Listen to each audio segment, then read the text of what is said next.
Yəni bununla yanaşı bildik ki, yəni əsas dərdimiz axirətdir, düzdür? Bunu hamımız bilirik.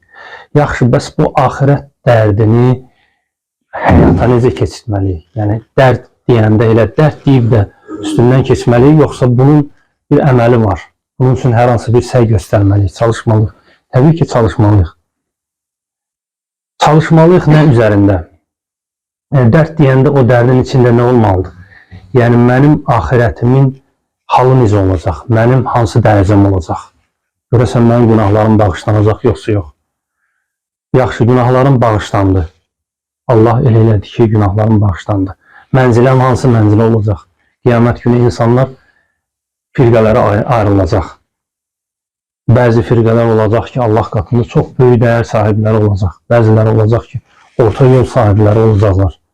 Bəziləri olacaq ki, aşağı mənzilə sahibləri olacaq. Öz nəfslərinə zülm edən zümrə olacaq. Yəni ibadət əhlindən. Mən görəsən onlardan mı olacaq? Orta yol sahibləri olacaq ki, hansı ki, onlar nicat tapacaqlar. Görəsən onlardan olacaqmı? Və ya əgər onların götürdüyü yolu tutub gedirəmsə, nəyə görə üstün dərəcə sahiblərindən olmayayım? Bax, bu dərddir. Yəni, hər birimizin əsas düşündürəcək o axirət dərdi ki, demirik. Yəni, dərdim axirət olsun da budur. Yəni, mən sabah qiyamət günü 3 dənə zümrə olacaq, başqası olmayacaq. Onlardan hansındanam? Dərd budur.